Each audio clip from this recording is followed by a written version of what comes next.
ایک بہت ہی گناہگار شخص حج ادا کرنے گیا، وہاں کعبہ کے غلاف کو پکڑ کر بولا، یا الہی، اس گھر کی زیارت کو حج کہتے ہیں اور کلمہ حج میں 2 حروف ہیں، یعنی ہے سے تیرا حکم اور جیم سے میرے جرم مراد ہے، تو اپنے حکم سے میرے جرم کو معاف فرما دے۔ آواز قدرت آئی، اے میرے بندے، تو نے کتنی عمدہ مناجات کی۔ پھر کہو، وہ دوبارہ اپنے نئے انداز سے یوں بولا، اے میرے بخشش بار، اے غفار، تیری مغفرت کا دریا گناہگاروں کی مغفرت و بخشش کے لیے پرجوش ہے اور تیری رحمت کا خزانہ ہر ایک کے لیے کھلا ہے۔ الہی، اس گھر کی زیارت کو حج کہتے ہیں اور حج 2 حروف پر مشتمل ہے، ہے اور جیم۔ ہے سے میری حاجت اور جیم سے تیرا جود و کرم ہے، تو اپنے جود و کرم سے اس مسکین کی حاجت پوری فرما دے۔ آواز قدرت آئی، اے میرے بندے، تو نے کیا خوب حمد کی ہے۔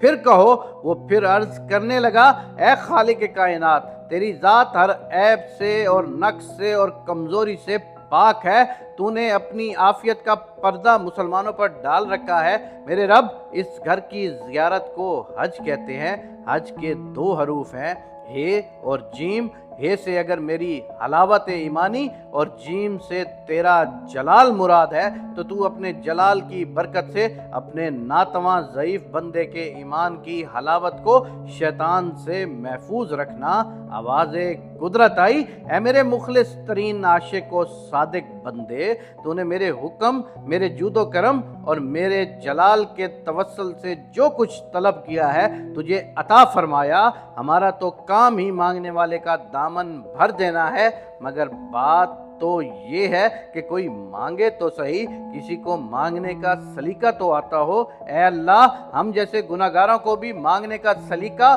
اور توفیق عنایت فرما۔ میرے پاک پروردگار، تیرے جیسا رحیم اور کریم دنیا میں کوئی ہے ہی نہیں۔ ہمارے پاس اور کوئی در ہی نہیں ہے کہ جس سے ہم اپنی فریاد کر سکیں۔ ہمارے پاس اور کوئی ایسی چیز ہی نہیں ہے کہ جس کے آگے ہم جھک سکیں۔ ہمارے پاس اور کوئی ذریعہ ہی نہیں ہے کہ جس کے ذریعے ہم اس دنیا میں اور آخرت میں ایک اچھا مقام حاصل کر سکیں۔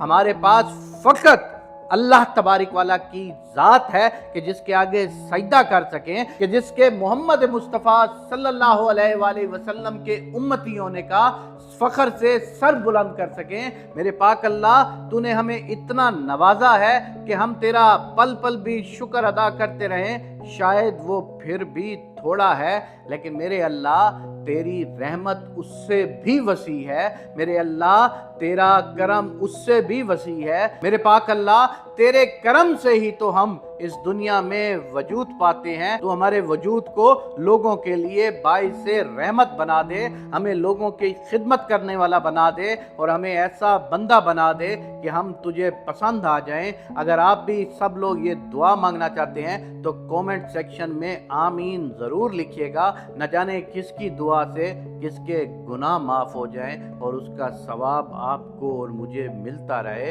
اللہ، تو ہم سب سے راضی ہو جا۔